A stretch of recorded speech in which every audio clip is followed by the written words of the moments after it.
Muy buenas noches, queridos amigos. Con las disculpas de caso por la tardanza en este momento, nos encontramos ya para iniciar las clases magistrales de causas de extinción de la ejecución de la pena acá en juris.pe. Gracias por estar conectados a esta hora y justamente vamos a tratar de hacer una clase dinámica y diferente a la que lógicamente estamos acostumbrados. El día de hoy es un tema muy importante y muy interesante porque son las causas de la extinción de la ejecución de la pena. Una figura a veces un poco confundida con las causas de extinción de la ejecución de la acción penal. Vamos a encontrar esas diferencias que no son lo mismo, sino es ejecución de la pena. Sin más preámbulos vamos a iniciar y tenemos ahí al lado la diapositiva en la cual tenemos específicamente y tenemos ahí como el título causas de extinción de la ejecución de la pena. Específicamente me confirman cuando las diapositivas ya están colocadas ahí para poder iniciar y lógicamente empezar con la explicación necesaria del caso, ¿no es cierto? Entonces, específicamente vamos a iniciar con conceptos como causa, extinción, ejecución y pena, específicamente para poder establecer la nomenclatura de estos nombres, de estas premisas que tenemos, ¿no es cierto? De estos nombres, para poder definir qué cosa es cada uno de ellos y que ustedes puedan entenderlo específicamente. Como quiere que fuere, tenemos acá muy claro que esta situación de las causas de extinción de la ejecución de la pena tiene lógicamente unas definiciones iniciales. Y las definiciones que tenemos 4 términos para empezar a analizar. Y estos 4 términos son causa, extinción, ejecución y pena. Empecemos con causa. Causa se debe o se entiende o lógicamente por el diccionario de la Real Academia Española, que es el fundamento, motivo, origen o principio de algo. Es decir, es un fundamento, un origen, una razón. Entonces, si hablamos de causa, de extinción, es el motivo, la razón por la cual se extingue. Pasamos a la siguiente, que es específicamente la extinción. ¿Por qué utilizamos el término extinción o por qué el legislador ha utilizado el término extinción? Extinción. Se denomina extinción a la acción, señala específicamente a la acción o efecto de extinguir o extinguirse, ¿no? En este sentido se refiere al proceso de desaparición o cesación, es decir, desaparece, no existe, ¿ok? Cesa, se extingue. Muy bien, entonces tenemos una causa, una razón, un motivo por lo cual algo se va a extinguir, algo va a desaparecer, algo va a cesar. ¿Qué es lo que va a cesar? Específicamente una ejecución. ¿Y qué es una ejecución? Se denomina ejecución a la acción y efecto de ejecutar, en el sentido que se refiere a una elaboración o algo. ¿Qué es lo que se va a ejecutar específicamente ahora? La pena. Una pena a imponerse a un ciudadano, lógicamente, que ha sido previamente sentenciado. Y lógicamente el último término a analizar es la pena. ¿Qué es la pena?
Ok, entonces retomando lógicamente la clase, estábamos con las definiciones iniciales, específicamente de lo que vamos a tratar en esta clase, que son causa, extinción, ejecución y pena específicamente. Entonces tenemos acá causa, que es el fundamento, motivo, origen o principio de algo. Perfectamente, entonces tenemos la causa como fundamento, motivo, origen o principio de algo. Esta es la causa. ¿La causa para qué? Para extinguir. ¿Y qué es lo que vamos a extinguir? Se denomina extinción a la acción o efecto de extinguirse en el sentido que refiere a un proceso de desaparición, de cesación. Se va a extinguir a razón de una causa, un origen. ¿Qué cosa es lo que se va a extinguir? la ejecución. La ejecución, ¿qué es la ejecución? El dominio de la Real Academia Española se denomina como ejecución a la acción o efecto de ejecución en el sentido que se refiere a la elaboración de algo. ¿Qué es lo que se va a ejecutar? Lógicamente, se va a ejecutar una pena, que es una condena, una sanción, el ius pudiendi del Estado aplicado específicamente a un ciudadano que ha sido condenado según la legislación. Entonces, las causas de extinción de la ejecución de la pena es el motivo o el fundamento por el cual se va a extinguir una ejecución de una pena.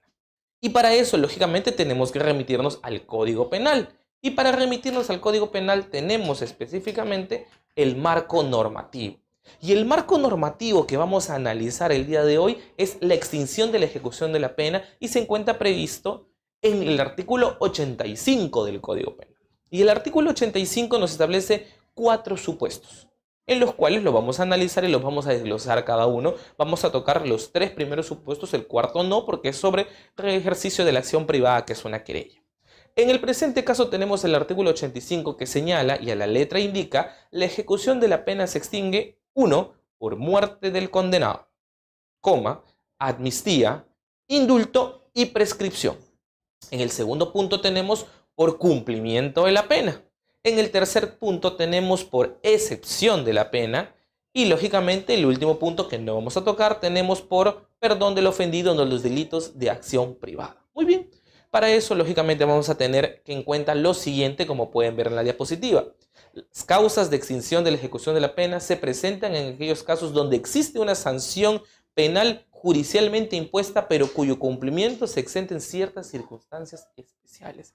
Como primer punto hay que indicar que estamos hablando de la suspensión, de las causas de la suspensión o la extinción de la ejecución de la pena, no de la acción penal, no hay que confundir. ¿Y cuándo se da una pena? Cuando hay una pena establecida a través de una resolución judicial que se encuentra firme. Eso es un primer punto que hay que analizarlo.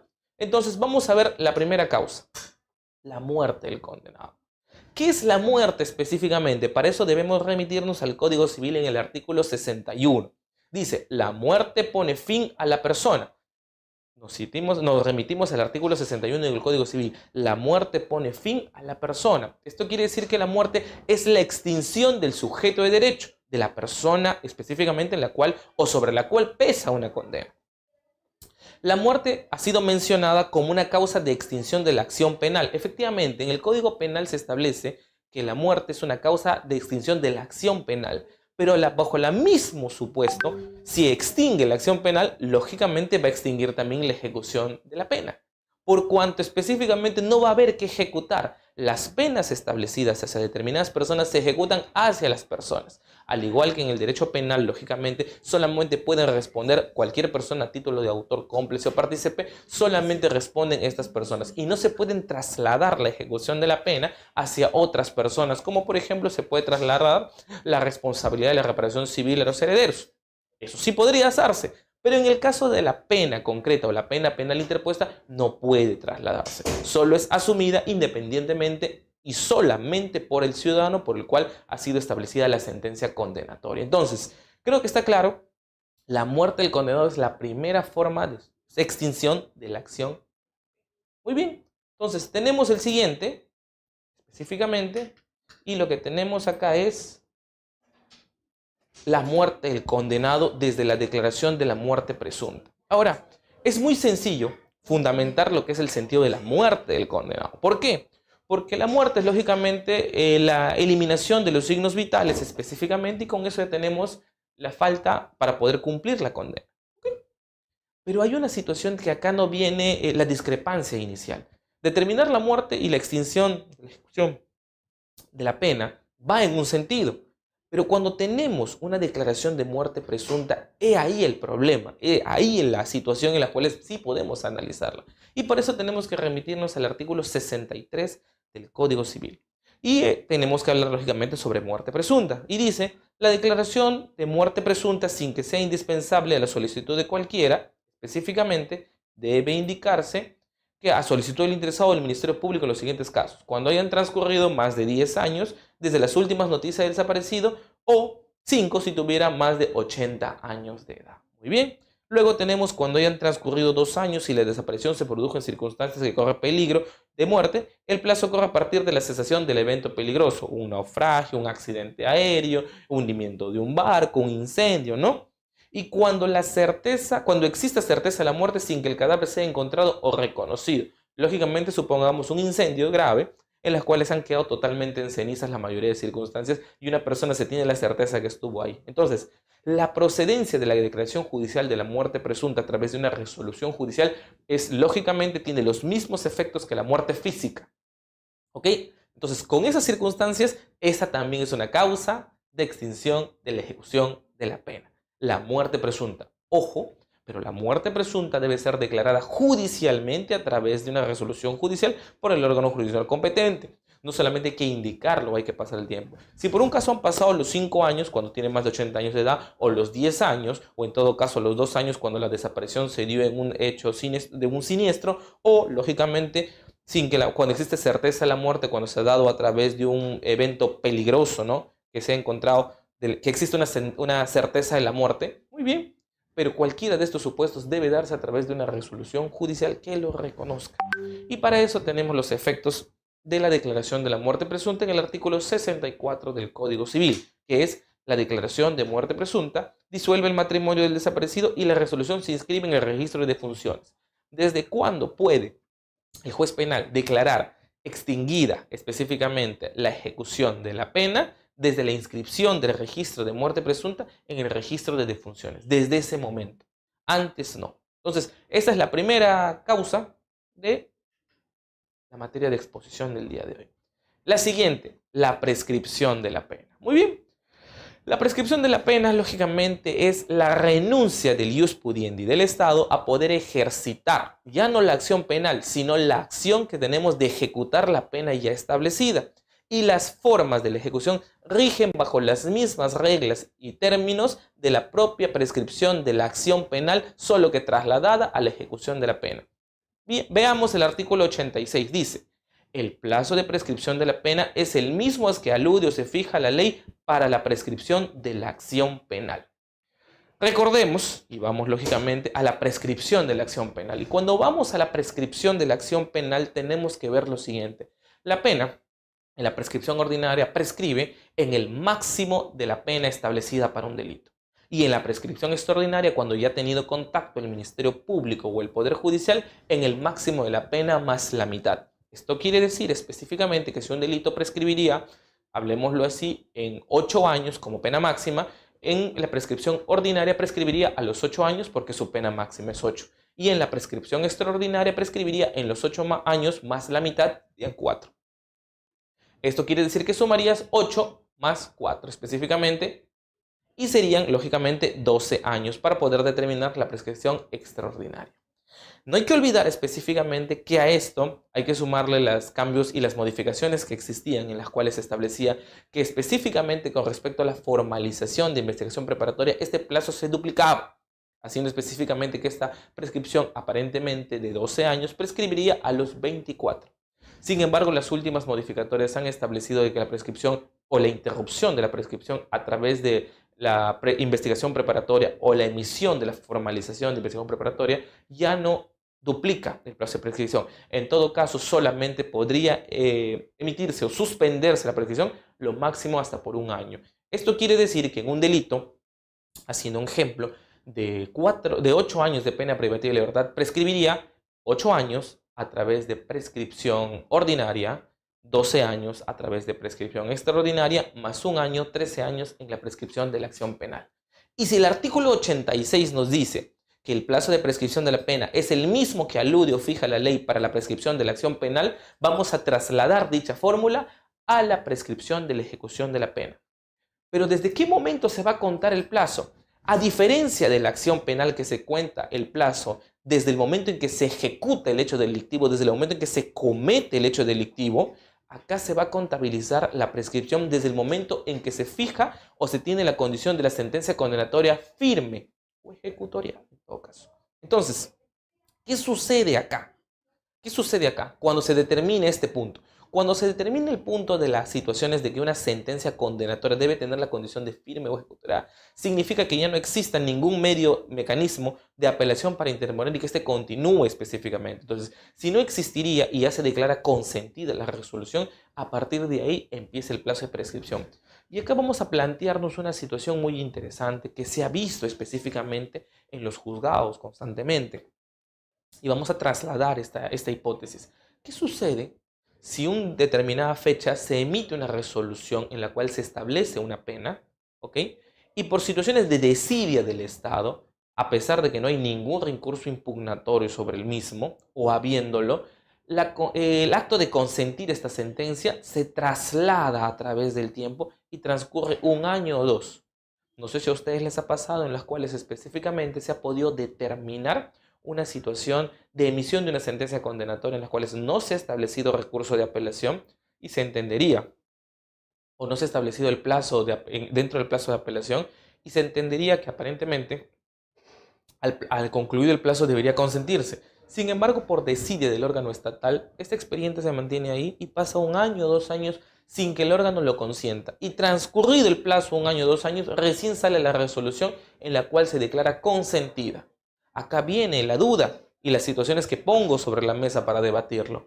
La pregunta es, ¿empezaría a regir la prescripción de la ejecución de la pena a partir de la fecha en la cual la resolución automáticamente estaría consentida, o empezaría a regir después de ese intervalo de 2 años en los cuales el órgano jurisdiccional no habría emitido pronunciamiento y recién después de 2 años emite la resolución que declara consentida? Acá hay dos posiciones.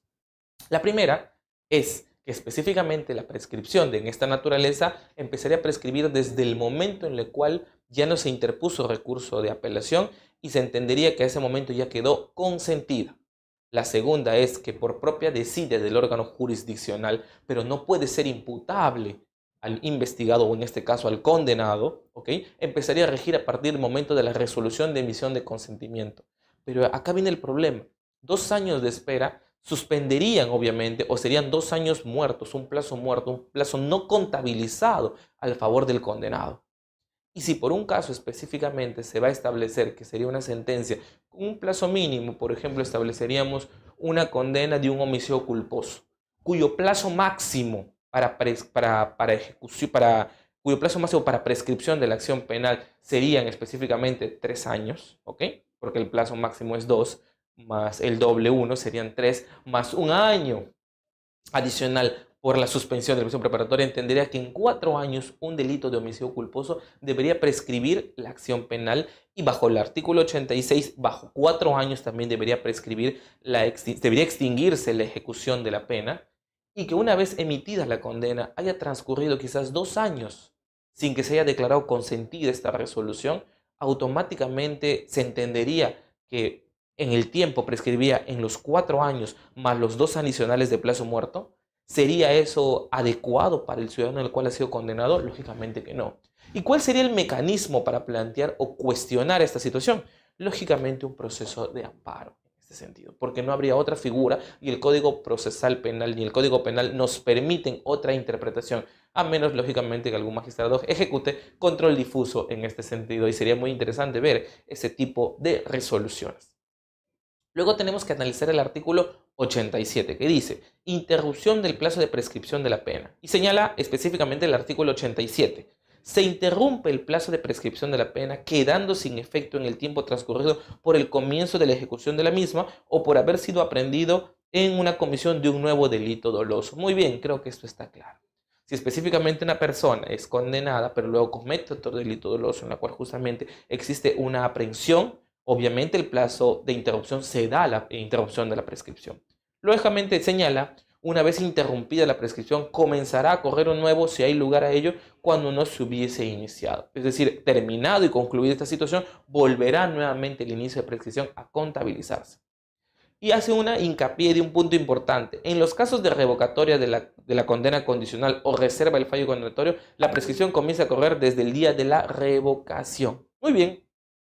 Ahora, podemos tocar acá el tema de la revocación tanto de la condena condicional o como la reserva del fallo condenatorio. Y esta revocación se da al momento de incumplirse las reglas de conducta impuestas en la sentencia. Pero para esto no es solamente el incumplimiento, es necesariamente a solicitud del Ministerio Público en el cual se solicita una revocatoria en este sentido, ya sea para una sentencia con carácter suspendido, lo que el código lo denomina como condena condicional, o una reserva del fallo condenatorio. Y si da cualquiera de estos supuestos y se da una audiencia de revocatoria o de revocación en este caso, debe ser declarada fundada. Ahora, hay un punto importante acá en el cual ha habido varios puntos de discusión. El TC ya ha establecido específicamente que con respecto a la revocación no es necesario primero un apercibimiento y luego recién la revocación. Pueden saltarse todos esos procedimientos e ir de frente a la revocación. Sin embargo, por un principio de proporcionalidad, el abogado defensor puede invocar lógicamente que se adecúen estas circunstancias o también puede solicitar la ampliación del plazo. En cualquiera de esos supuestos, la prescripción no empieza a funcionar sino a partir del momento de la revocación. Lo establece el propio código. Y el proceso y el tiempo para poder revocarse es solamente durante el plazo de suspensión de la ejecución de la pena. ¿Ok? Esto quiere decir, vamos a un ejemplo concreto. Si una persona es sentenciada a 3 años de pena privativa de libertad suspendida en su ejecución por el plazo de 2 años, la revocación solamente podrá darse en el plazo de suspensión de su ejecución. Esto quiere decir 2 años. Si por un caso no se ejecuta y no se revoca la pena en el plazo de 2 años, automáticamente ya no existiría plazo de prescripción de la pena en este sentido. ¿Ok?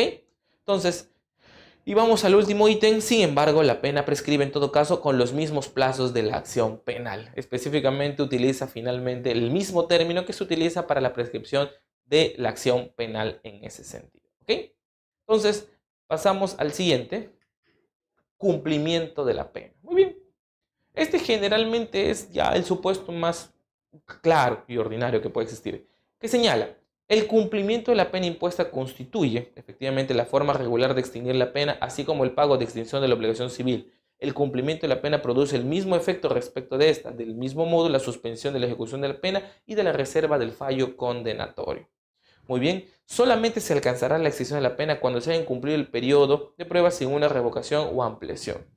¿Qué quiere decir en el cumplimiento de la pena? La extinción de la ejecución de la pena significa que una vez cumplida la pena, específicamente ya terminada, ya no existe forma para poder ejecutarse. Eso es así de sencillo, ya sea una pena efectiva o una pena de carácter suspendida o una reserva del fallo condenatorio. Cumplido cualquiera de los plazos establecidos en la sentencia condenatoria, específicamente se termina por extinguirse la ejecución de la pena. Y acá nos trae a colación a retroceder en el tiempo a través de varios años y trasladarnos al momento de la existencia del Código de Procedimientos Penales en los juzgados liquidadores. Hace un par de años, cuando se establecía específicamente las condenas a los ciudadanos, no se colocaba específicamente cuándo cumplía la condena. Por eso es que ahora es una exigencia necesariamente de fundamentación y de considerarse la parte resolutiva de toda resolución que emite una condena, establecer que falla resolviendo condenar al ciudadano tal, con DNI tal, plenamente identificado, a la pena privativa de libertad de tantos años, suspendida de ejecución por tantos años, y la misma que terminará en tal fecha. Es necesario, para poder determinar estas situaciones, que el magistrado que emita una sentencia condenatoria establezca el punto de término de la pena, porque justamente ante su cumplimiento o su incumplimiento de su revocatoria debemos tener una fecha máxima en la cual se va a realizar, ¿ok? Y cumplido lógicamente esto va a permitir que ya no pueda pues ejecutarse la pena en este sentido. Además de eso también tenemos lo siguiente. El artículo 69 del Código Penal señala lo siguiente. Establece que cuando el condenado, una pena impuesta o esta se extingue por algún motivo y es rehabilitado sin más trámite, siempre que haya pagado la reparación civil, nos tenemos que remitir al decreto legislativo, específicamente 1453 en ese sentido, ¿ok? Entonces, si tenemos esto específicamente, los efectos de la rehabilitación señala que son dos, ¿ok?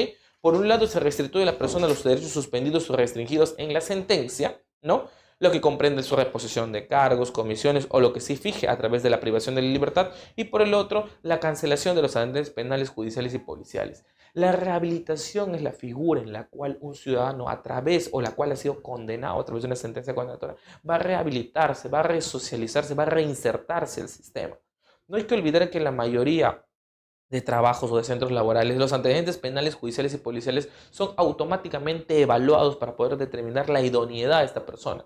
Lógicamente es cuestionable con respecto a estas situaciones porque existen a veces antecedentes que no son necesariamente ilícitos de naturaleza penal gravosa, como por ejemplo omisión a la asistencia familiar o conducción en estado de ebriedad o homicidio culposo. Sin embargo, en muchos centros laborales, obviamente por criterios independientes de cada trabajador, los antecedentes penales, judiciales y policiales son fundamentales para esto. Entonces, cualquier ciudadano que haya sido sometido a una condena de esta manera es necesario que salga limpio, que se extinga la ejecución de la pena y lógicamente a través de la rehabilitación establecida en el artículo 69, la cual se entendería que es de forma automática, automáticamente debe quedar limpio de esas situaciones. Ahora, importante, no hay que olvidar que en las penas no solamente se da la pena privativa de libertad, también se incluye en algunos casos la inhabilitación. Y en el caso, por ejemplo, de algunos funcionarios o servidores públicos, en el caso de algunos médicos, en el caso, por ejemplo, de homicidio culposo, se inhabilita en el ejercicio de función por un determinado plazo. Entonces, el término de la ejecución de la pena va a permitir que esa inhabilitación se levante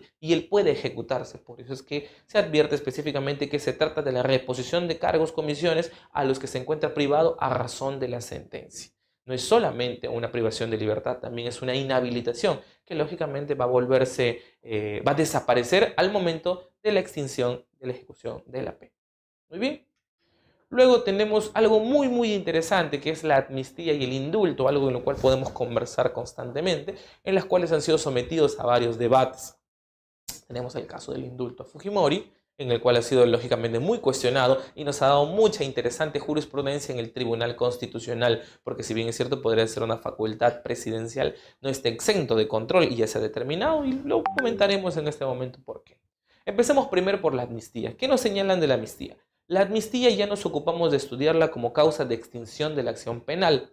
Es una facultad del Poder Legislativo cuyo ejercicio trae consigo el olvido de la realización de un delito.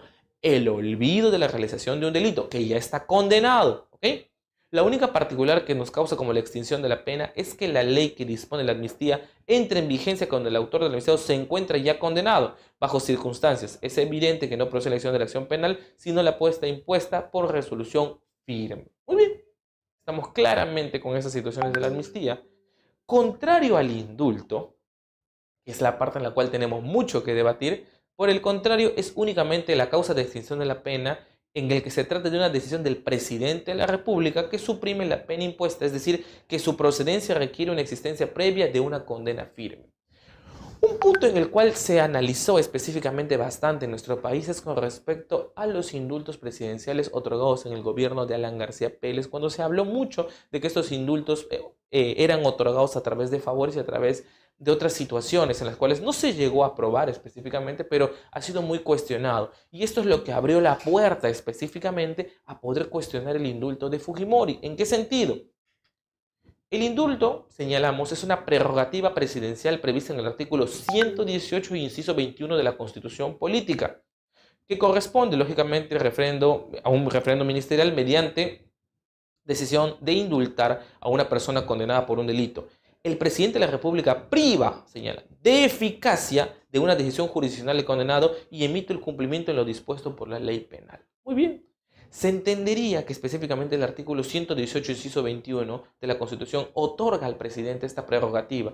Y este prerrogativa otorgada a través de la Constitución, ¿de dónde nace? ¿Dónde tiene su origen? Tenemos que trasladarnos a los orígenes del derecho, en las cuales el presidente no era el presidente como tal, sino tenemos una forma monárquica en la cual existía un rey, en la cual el rey específicamente tenía ese derecho de gracia. Y por el poder concedido, aparentemente a través de una interpretación teológica, que el poder obtenido por el rey tiene un origen divino, tiene la condición de perdonar a quien él considere.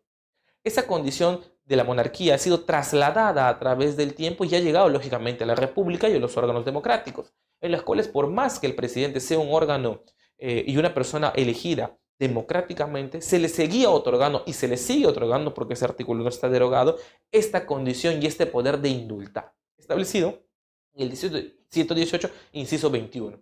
Y acá tocamos el punto justamente del indulto a Fujimori. Esto quiere decir que el indulto a Fujimori específicamente presenta una condición en la cual va a poder obviamente realizarse y tenía todas las facultades para otorgarse.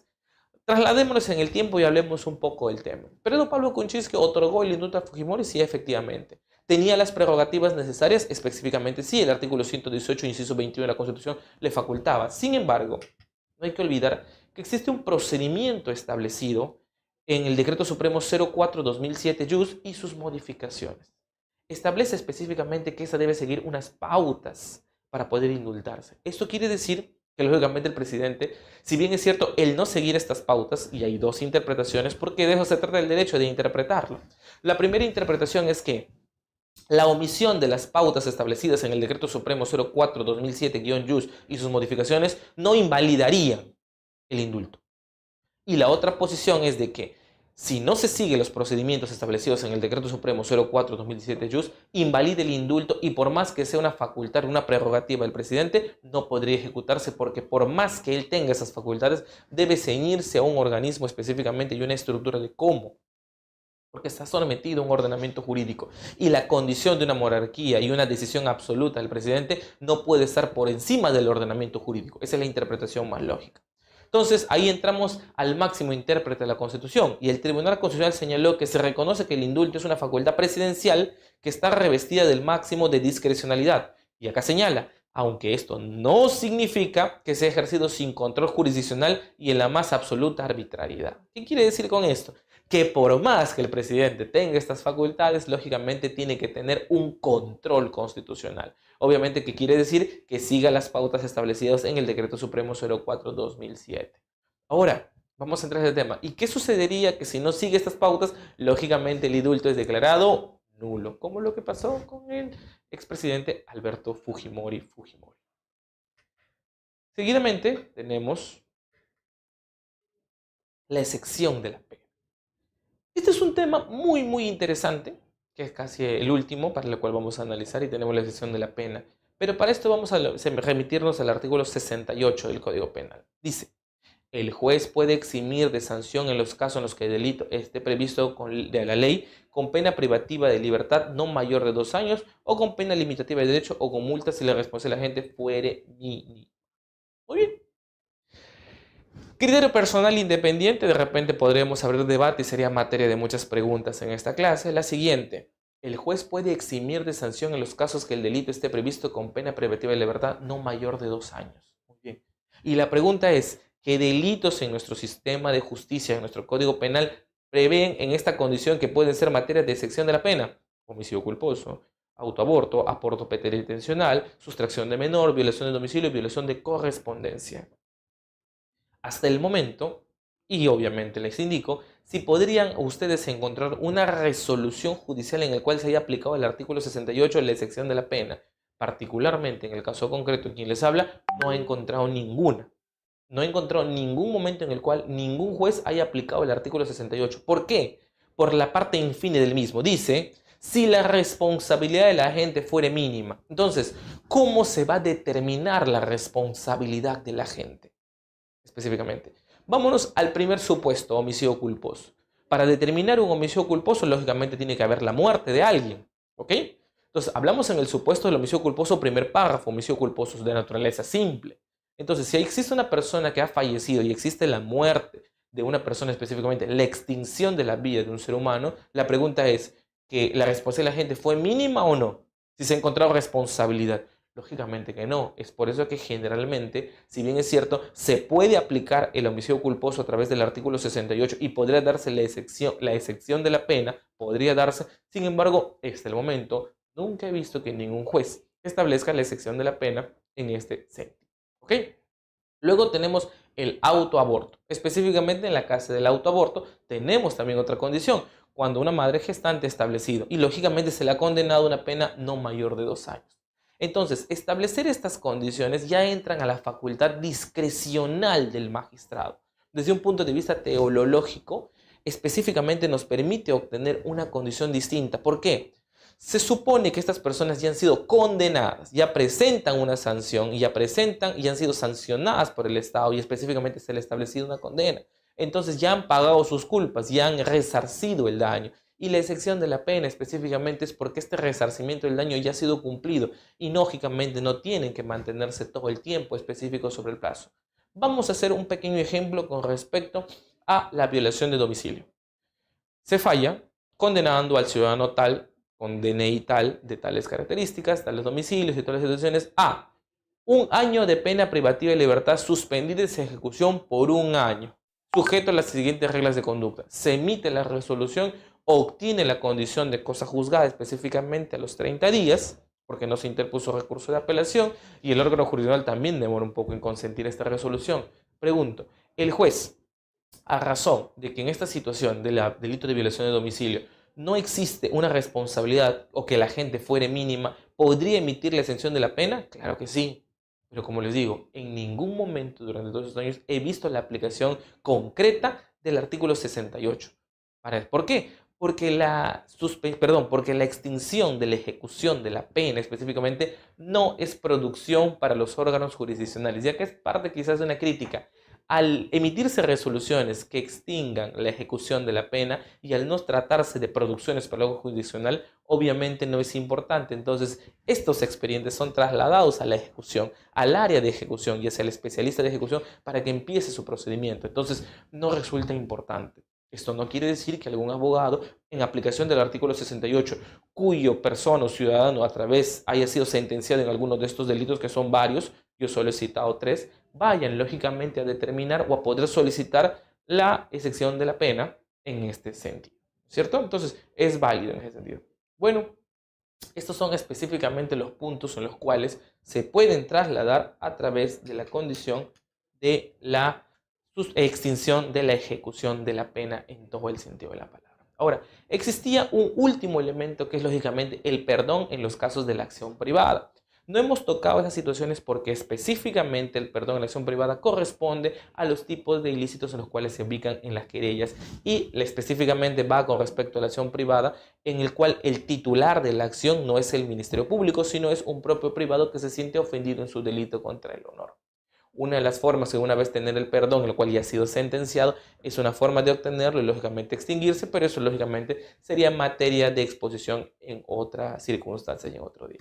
Conmigo estamos acá terminado la exposición. Quedamos ya a las preguntas que podrían elaborarse a través de las personas que se encuentran conectados a nuestra plataforma y lógicamente tenemos la disponibilidad para resolver cualquiera de las dudas en este sentido.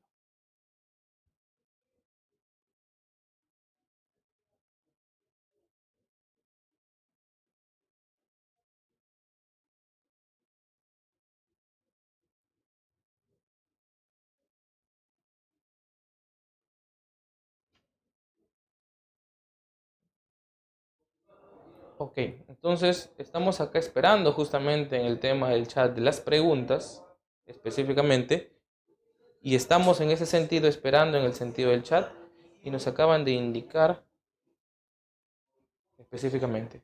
Ok, muy bien. Entonces me indican acá justamente en el chat que están preguntando unas situaciones de casos prácticos. Vamos a tocar en este sentido casos prácticos para lo cual nos vamos a dirigir específicamente hacia la pizarra.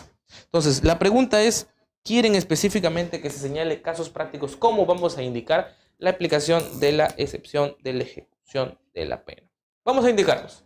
Primero, tenemos, y vamos a ver específicamente acá, una pena. La extinción, muy bien, de la ejecución de la pena. Muy bien. Como primer punto necesitamos una sentencia condenatoria, la cual necesariamente, nunca se olviden, tiene que tener la condición de firme. Importante, si la sentencia condenatoria no tiene la condición de firme, no puede empezar a transcribir específicamente la forma para extinción de la ejecución. Entonces, en el primer supuesto tenemos, ¿cuál le teníamos dentro del primer supuesto? Vamos a hacer un ejemplo de cada uno de ellos. Si me permiten regresar en el... Muy bien. Vamos al primer supuesto, que es la muerte del condenado específicamente. El primer supuesto tenemos la muerte del condenado.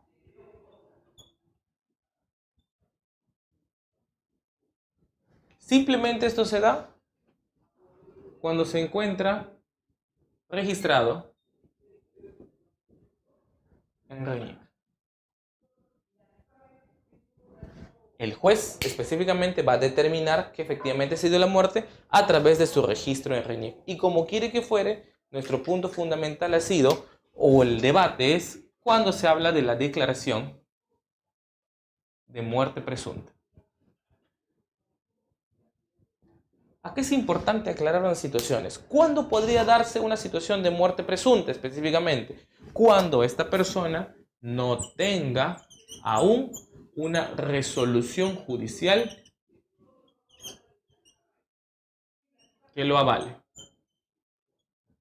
Ahora, la declaración de muerte presunta debe hacerse a través de un órgano jurisdiccional en este sentido. Y si no se hace específicamente a través de un órgano jurisdiccional en este sentido, no va a surtir efecto para que se extinga la ejecución de la pena. Esto quiere decir que es necesario primero una resolución judicial que lo avale, la cual también debe estar consentida. Si no tiene esta resolución judicial, no va a poder inscribirse en RENIEC. Y si no se inscribe en RENIEC, no va a poder aplicarse el primer supuesto. En un caso y una casuística específica, ¿qué sucede si en una persona, obviamente que inicia su familia y ha desaparecido, y han transcurrido años de su desaparición en circunstancias o en peligro de muerte, pero la familia, por situaciones de desidio, desconocimiento, nunca hizo su declaración de muerte presunta? La ejecución de la pena va a continuar. Y acá viene lo siguiente: ¿qué sucede si la ejecución de la pena continúa?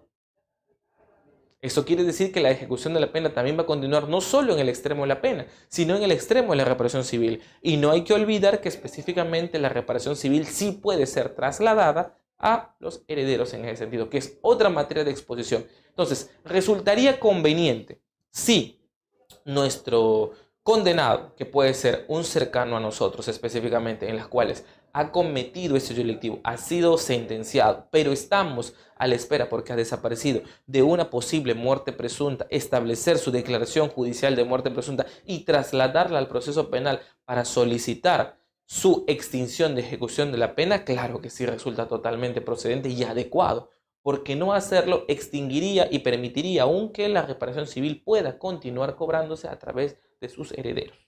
Muy bien, vámonos al segundo supuesto. En el segundo supuesto tenemos una situación diferente. En el segundo supuesto tenemos prescripción de la pena.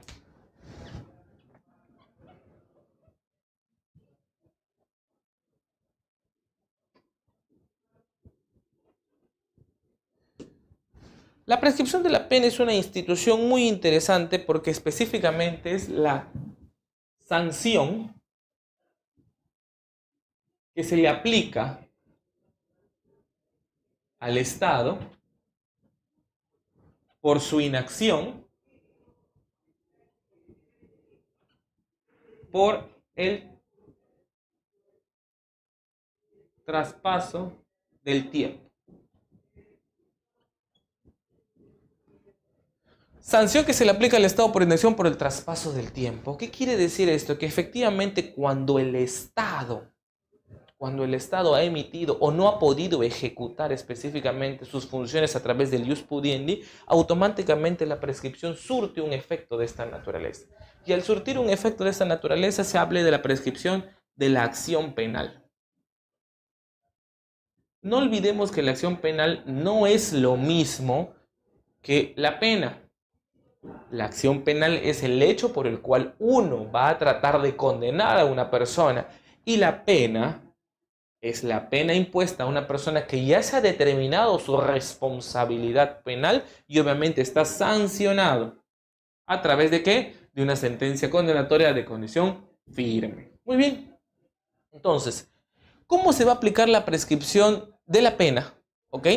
En una persona que ya está sancionada. Señala el artículo que se debe aplicar las mismas reglas que en la prescripción de la acción penal. Y las reglas son las siguientes. En un caso concreto, A comete un ilícito cuya pena privativa de libertad es 8 años como pena máxima. Muy bien.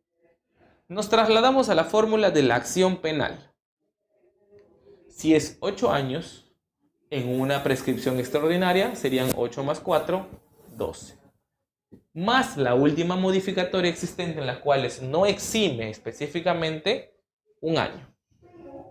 Ya no se duplica, en total 13 años. Muy bien. Pero esta persona A fue condenado a través de un derecho premial no a 8, sino fue condenado específicamente a 4. Motivos y razones por las cuales fue condenado a 8, tal vez de repente pueda tener responsabilidad restringida, tal vez de repente pudo haber acogido una terminación anticipada o a una conclusión anticipada, ¿no? Pueden haber diversos motivos, pero la cuestión es que fue condenado a 4 años. Suspendido en su ejecución por el plazo de 2 años. Muy bien. Acá viene la situación. Para solicitar la extinción a través de la prescripción de la pena, de la ejecución de la pena, solamente vamos a tener específicamente que esperar el plazo de suspensión de la ejecución, que es 2 años, para poder ejecutarse la pena. En este sentido. ¿Ok?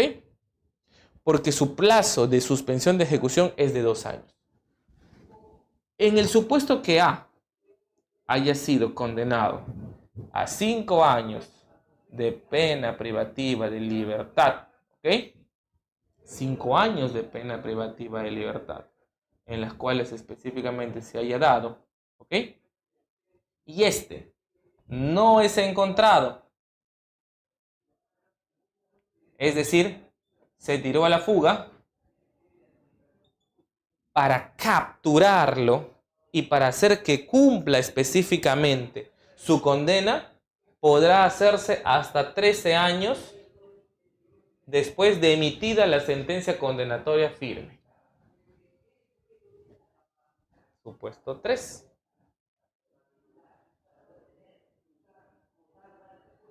En el caso que haya sido condenado a 5 años de pena privativa de libertad, obviamente efectiva, pero es internado en el penal, ¿ok? Y cumple sus 5 años, o bien sale antes por algún beneficio penitenciario, acá podría aplicarse ¿qué cosa? La prescripción no le conviene. ¿Qué es lo que le conviene? El cumplimiento de la pena.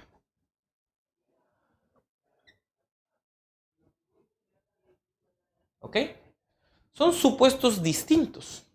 Si bien es cierto, la prescripción de la pena solamente puede darse a través de cuando una persona es privada de su libertad y no es encontrado y es puesto a la fuga, para poder ejecutarse solamente podrá ejecutarse aplicando las reglas de la prescripción de la acción penal, que sería específicamente 13 años.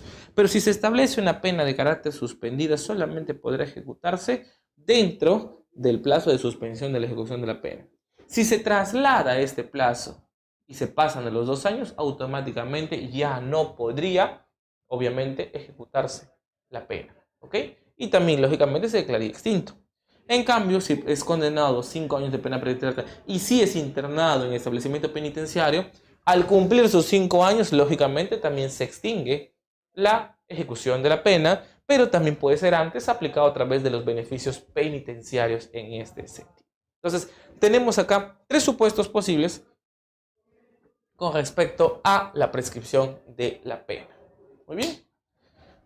Vamos a hacer ahora nuevamente, para que quede claro en este sentido, otro ejemplo para el tercer supuesto. Vámonos ahora al supuesto de cumplimiento de la pena.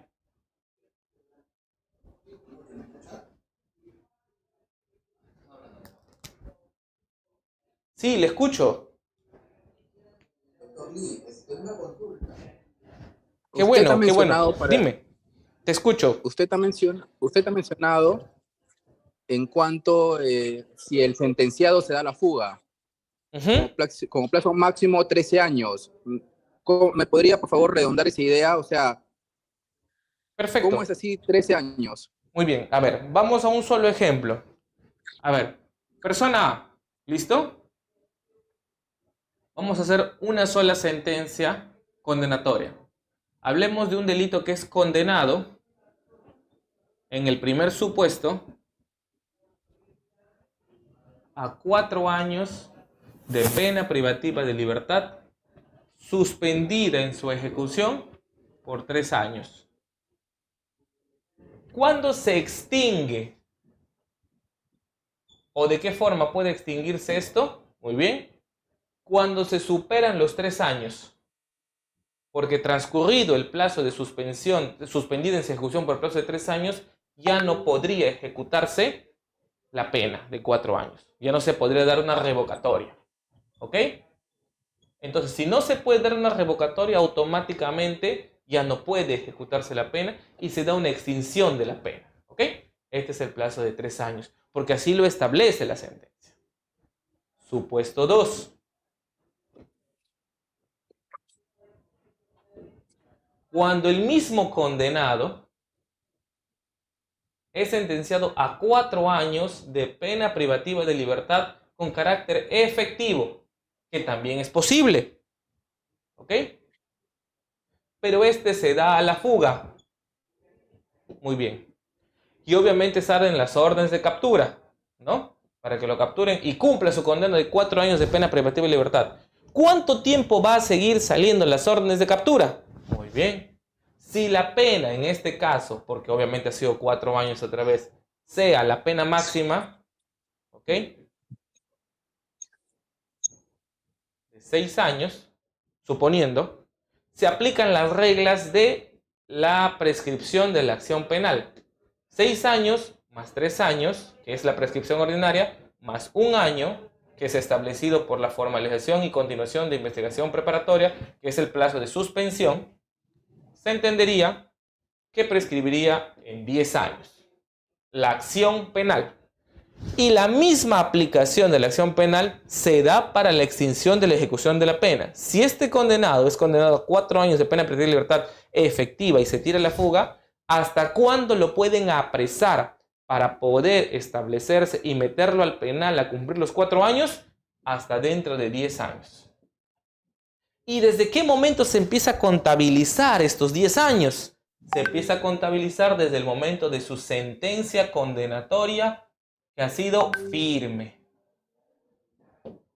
Acá les hacía yo el ejemplo y la problemática. Que se haya emitido la sentencia condenatoria un 1 de enero del 2021. Pero y no se haya interpuesto ningún recurso de apelación. ¿Ok? Sin embargo, se emitió la resolución que declara consentida, pese a que no se interpuso ningún recurso de apelación y a los 5 días debió quedar consentido.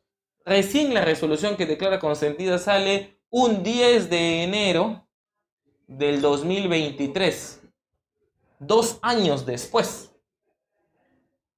La norma dice que para contabilizar y esta persona esté en fuga, yo la podía capturar hasta 10 años. Si es que la pena máxima de este delito sería 6 años, haciendo ese supuesto. Pero acá hay un intervalo de 2 que nunca se consintió por decida de la Operador Judicial. Eso quiere decir que recién a partir del 10 de enero del 2023 voy a contar 10 años. Y la pregunta es, ¿y estos 2 años que pasó por desidia del órgano jurisdiccional, quién lo contabiliza? Hay dos propuestas. La primera, que no se debe contabilizar estos 2 años y empieza a correr a partir de la resolución que se declara consentida. Y la segunda, que debe considerarse a partir de como no ha habido ningún recurso de apelación al momento de que pasen los 5 días de la emisión de la sentencia condenatoria, porque se entendería que ahí automáticamente se dé el consentimiento y por decir el juzgado no. Lo que he podido apreciar es de que ese cumplimiento debe hacerse a través de un recurso de amparo por motivación de la resolución judicial y por vulneración, lógicamente, al debido proceso y al derecho que yo tengo de que mi pena se extinga, de que mi ejecución de pena se extinga a través del tiempo. Y el último y tercer supuesto, muy bien, específicamente cuando haya sido, ese es el segundo supuesto, y el señor A haya sido lógicamente condenado Primeros 4 años con pena perpetua suspendida en su ejecución por 3 años.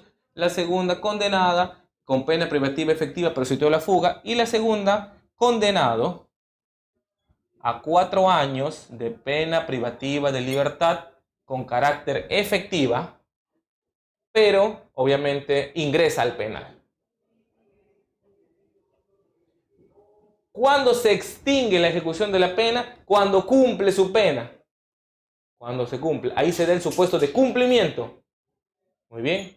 Pero ¿qué pasa si esta persona tiene beneficios penitenciarios que hacen reducir? Muy bien. Es otra clase. El 2x1, el 7x1, ¿no? Y esta pena se reduce no a 2 años, sino a 3 años. Para que pueda salir específicamente, se computa. Entonces el cumplimiento de su pena se da en virtud de los beneficios. Y ya no tenemos que esperar la prescripción de la acción penal para capturarlo. Eso solamente se da cuando específicamente esta persona está en fuga. ¿Estamos más claros en este ejemplo? Doctor. Sí. Doctor, le pongo un caso práctico justamente que estoy viendo y Vale. posiblemente yo planteo una prescripción de la pena y por lo tanto a efectos de que usted me dé algunas luces. A ver. Perfecto, te escucho. Doctor, lo que pasa es que esta persona ha sido sentenciada en el año 2019 A por ver, el delito espera un de momento. falsificación de documentos privados. Ya, espera un segundo. Vamos a copiar los datos, ¿ya? Sentencia condenatoria. Año, ¿qué mes? ¿Qué mes de 2019? En abril, póngale, doctor. No Ya. recuerdo el mes ahorita. Abril del 2019, muy bien. ¿Ya? Ya. ¿Por qué Se delito? interpone recurso de apelación Permíteme, ¿por qué delito? por el delito de falsificación de documentos privados. La pena máxima, corrígeme si me equivoco, es 4 años. Sí, 4 años, doctor, la máxima. Muy bien. 4 años, muy bien. ¿Ya? Se interpuso un recurso Se de interpone apelación. recurso de apelación. ¿Ya? Se declara infundada. ¿Ya? ¿Cuándo más o menos sale la sentencia de vista? La sentencia de vista, de segunda doctor, instancia. sale en el 2019, pero creo que para fines. Ya, diciembre, pongámosle. Ya. Diciembre de 2019, muy bien. Sale la sentencia de segunda instancia. Muy bien. ¿Ya? Ahí tiene que bajar al juzgado para que se declare consentida. Ya. Se interpone recurso de casación, doctor. Ah, ok, ya. Pero la sala lo declara inadmisible. Ya. ¿Interpones queja? Claro, se interpone recurso de queja. Ya. Y la Corte Suprema, bueno, declara infundada el recurso de queja. Infundado el recurso de queja. La primera pregunta, doctor, sería, en ese intervalo, ¿desde cuándo debemos considerar que se declara consentida? O firme en este caso la sentencia. Ya, te para pregunto. Por el cómputo del plazo. Ya, después de que el recurso de queja fue declarado infundado, va a tener que regresar nuevamente al juzgado de origen. ¿Ok? Ya. ¿Cuánto tiempo ha demorado desde que el recurso de queja es declarado infundado y ha regresado al juzgado de origen y el juzgado de origen ha tenido que emitir una resolución que declara consentida? Ya. ¿Ya lo emitió? No, doctor, no lo he visto. Claro. El problema es que en este tiempo, estamos hablando de diciembre de 2019, por lo menos acá ya estás 2023. En la época, en el momento del recurso de queja. Claro. ¿Qué sucede? Se entendería específicamente que la casación es el último recurso en el cual tú interpones. Y entonces se entendería que al haberte declarado inadmisible, ¿ok? Debió morir el proceso en ese sentido, en este punto, ¿no? A través de la casación. Y acá debió declararse tu consentimiento. Pero tú has interpuesto tu recurso de queja porque consideras específicamente que si era viable, era válido tu recurso de casación. Y has ido, pero tu recurso de queja fue declarado infundado.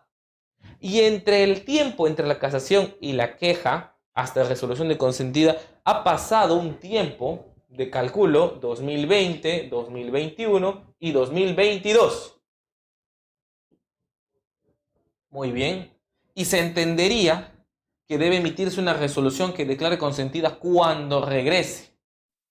¿Ok?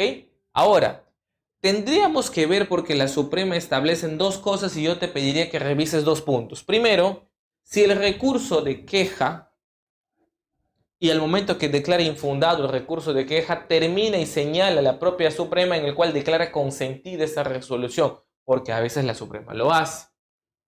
¿Ok? O es posible que también ese consentimiento se haya declarado en casación. El recurso que te declararon infundada la sala de casación también puede haber emitido ahí una situación que dice, téngase por consentida. Al momento de declararse infundado tu recurso de casación, puede ser que haya declarado consentida. O también la Suprema puede ser que haya declarado consentida al declararte infundado tu recurso de queja. Si no existe el término consentido ni en tu resolución que te declara infundada tu casación, ni en tu resolución que te declara infundado tu recurso de queja emitido por la Suprema, yo te recomiendo que aceleres el proceso y hagas que este recurso de queja regrese al juzgado de origen. Bueno, va a regresar a la sala de apelaciones y la sala lo va a tener que bajar hasta el juzgado de origen, en el cual automáticamente ahí ellos van a emitir una resolución que declara consentida y lo van a derivar a ejecución de sentencia. ¿Ok? Y se entendería que a partir de esta fecha o la emisión de esta resolución de consentida empezaría a correr tu plazo para la extinción de la ejecución de la pena. Mi pregunta es, ¿la persona quien ha sido condenada está en el establecimiento penitenciario o está prófuga? Muy bien, entonces, si estamos, ¿a cuántos tiempos se ha fugado y a cuánto lo han condenado? Si lo han condenado por falsificar documentos privados, serían 4 años, más 2 años, más 1. Estamos hablando de 7 años.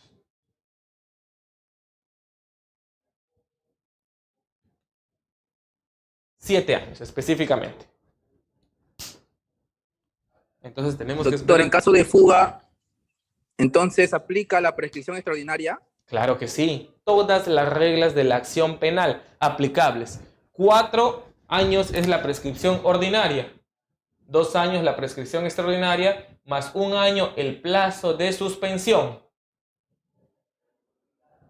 Ahora, el plazo de 1 año de suspensión también es cuestionable, porque si bien es cierto es un periodo o es un periodo adicional por la ejecución y la suspensión de la formalización, sin embargo, haciendo una interpretación específicamente que el artículo nos señala que se aplica específicamente las mismas reglas que la acción penal, se entendería que debería tomarse. Ahora, para que te ganes un par de meses, hay ahora cuestionamientos de este tema con respecto al plazo de suspensión que establecen lo siguiente, puntual. Solamente se va a suspender por el tiempo de los meses. Si tu formalización y continuación de investigación preparatoria duró 4 meses, no debe ser por 1 año, sino solamente acá por 4 meses. Es decir, 4 más 2, 4 años más 2 años más 4 meses.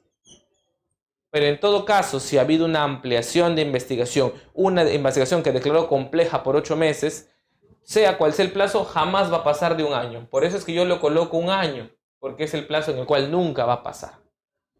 Ahora, también podrías, para ayudar a esta persona que se encuentra honestamente fugada, específicamente solicitar y considerar que tu consentimiento se da desde el momento en que tu casación ha sido declarada infundada.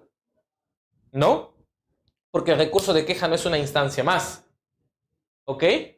Y es un derecho tuyo. Podrías intentar indicar que al momento que la casación se declara infundada, este es el momento en el cual empieza a correr la declaración de consentida.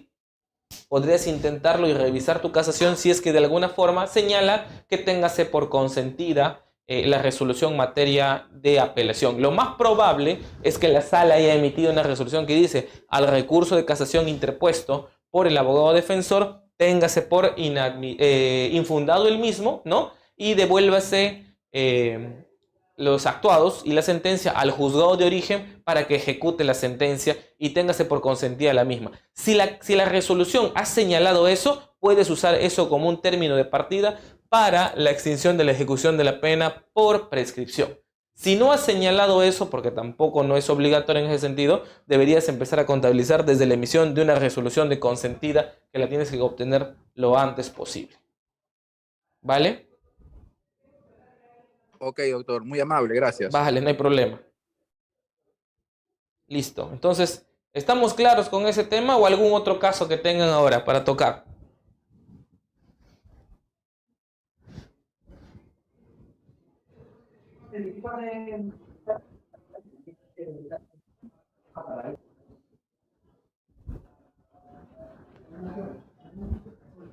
Se están formulando y es la siguiente. ¿Me llega a escuchar, disculpe? Sí, te escucho claramente. Ya, perfecto. Nos dice, buenas noches, doctor. Gracias por su excelente disertación. Conozco un caso en que un ciudadano fue sentenciado por hurto agravado a pena privativa de libertad suspendida por 3 años en julio del 2017. Hurto agravado a pena por 3 años. Sí, correcto. Suspendida. Sí, suspendida. ¿Por cuánto Sin tiempo? embargo, por 3 años. Por 3 años, por el mismo Sin plazo. embargo, en julio del 2019 le revocaron por pena efectiva por incumplimiento de reglas de conducta. Hasta la actualidad no ha sido aprendido y la pregunta sería, ¿cuándo prescribiría la pena? Uy. Para empezar, no tengo el código a la mano. ¿Cuánto es la pena por hurto agravado ahora? Tendremos que ubicarlo a través del código. Si alguien está ahí y me ayuda, por favor, sería adecuado.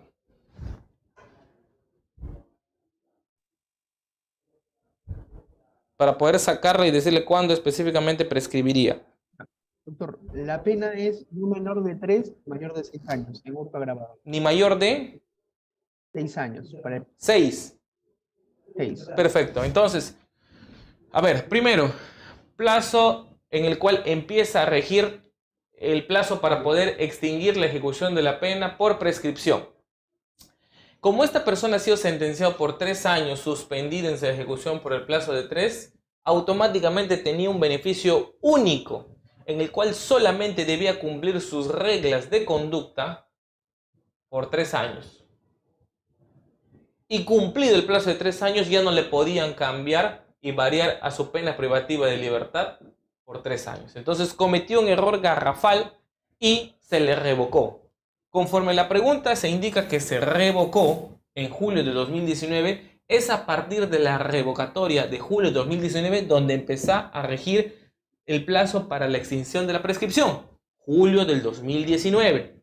Esto quiere decir que si me indicas que la pena es 6 años de pena privativa de pena como pena máxima, se aplica la regla siguiente: 6 años por prescripción ordinaria, más 3 años por prescripción extraordinaria, más 1 año con la precisión de que pueden ser meses de acuerdo a la formalización de misión preparatoria. En este caso vamos a ponerlos 1 año por la suspensión del plazo de prescripción por formalización.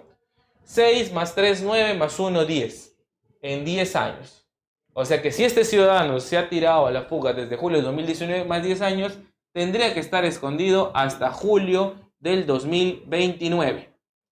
Cumplido julio del 2029, puede solicitarse la extinción de la ejecución de la pena por prescripción. Es decir, recién en julio del 2029 ya no podían apresarlo en ese sentido. Julio del 2029, porque recién su sentencia ha sido revocada en julio del 2019 y se extiende hasta julio del 2029. Son 10 años. El tiempo en el cual, porque entiendo que habrá sido 3 años antes, porque solamente pudo revocarse dentro del plazo de 3 años, no puede haber pasado del 2016, 17, 18, 19, no puede haber pasado la sentencia del 2016, de julio del 2016. No puede haber sido antes de esa fecha. Y ya es un plazo que no se tiene en contabilidad porque se empieza a contabilizar desde el momento de su revocatoria. Vale. ¿Estamos claros en ese aspecto? Sí, doctor. Hay Vale. otra consulta también que nos están formulando y nos dice lo siguiente. Doctor, buenas noches. Entonces, ¿se podría decir que el imputado no es detenido en ese tiempo? Decimos que luego de ello ya puede salir tranquilo a la calle. Claro. Ya no puedes ejecutar su pena. Ya no puedes ejecutar su pena. Efectivamente. La extinción de la ejecución de la pena es eso. Se extingue la pena. Se extingue la pena. Desaparece. No hay. No puedes ejecutarlo en ese sentido. Si en ese plazo determinado no funciona. Hay otra consulta que están formulando en el chat y nos dice lo siguiente. Doctor, sabemos que uno de los parámetros que se dan es el tema de la muerte del condenado y el tema de la prescripción de la pena. En el supuesto del cumplimiento de la pena, existen también otros factores que se pueden dar como la amnistía y el indulto. Hay un caso muy famoso que es el tema del expresidente Fujimori. En ese supuesto, ¿qué es lo que tendríamos que tener en consideración, ya que el delito de lesa humanidad ya no se encuentra regulado en nuestra actualidad? A ver, para empezar, en el caso del delito de lesa humanidad, hay toda una corriente con respecto a eso. El problema, que no es materia de exposición, pero vamos a indicarlo, la diferencia, ya se ha tocado en varios temas, en varias conferencias, es entre lesa humanidad y contra la humanidad.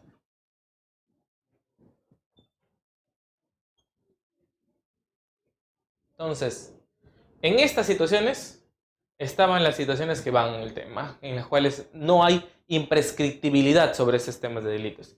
Lesa humanidad es uno y contra la humanidad es otro. Si bien es cierto, tienen similares connotaciones, pero en nuestro ordenamiento jurídico solo existe uno de ellos. Y si bien es cierto, el indulto, con gracia presidencial, el indulto como tal no figura en el sentido de que por más que existan cualquiera de esos delitos como una restricción a no haberlo otorgado, no habría ningún problema. El problema con respecto al presidente Fujimori no es la condición de su delito por el cual fue sentenciado. El problema es que no se siguió los parámetros establecidos específicamente en lo que es el decreto que habíamos hablado, que era el Decreto Supremo 04-2007 Ese es el problema. 04-2017 El problema es que no se ha seguido ese sentido. Ahora, ¿cuál es el problema? Que aparentemente en el caso de él no se habría habido el informe adecuado o los informes habrían sido emitidos de forma extemporánea a destiempos vía regularización. Situación que lógicamente fue expuesto por la prensa y lógicamente ordenó su revocatoria, pero a razón de eso hay otras circunstancias que posteriormente se dieron porque sí se cumplió los parámetros y específicamente sí se cumplió lógicamente los parámetros del Decreto Supremo 04-2007 Ese es el sentido imperante. Bien, doctor, aquí hay otra pregunta interesante. Discúlpame, no te escucho. Me llega.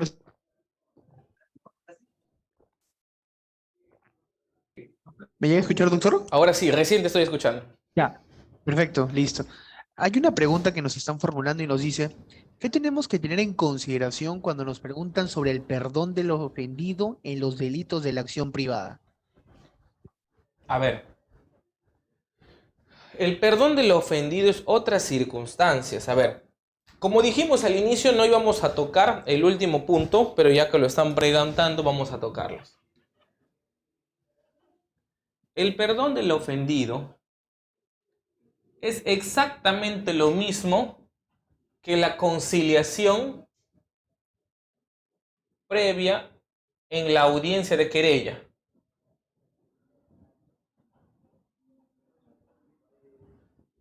Donde hay las disculpas. Muy bien. Para recordar y empezar un tema en unas situaciones de querella, antes de iniciar la instalación del juicio, se da una audiencia previa en la cual el juez invita a las partes a conciliar y el querellante con el querellado señalan si es que puede haber una conciliación previa y pedir las disculpas del caso por la afectación con respecto al delito del honor. Si es que el querellante y el querellado llegan a un acuerdo establecido en lo cual aceptan las disculpas, ya sea con un resarcimiento económico o no, automáticamente el proceso de querella desaparece, se extingue y queda ahí. No existe una sentencia condenatoria y no entran al debate probatorio, ¿ok? Pero eso indica que existen unas disculpas del caso, ¿ok?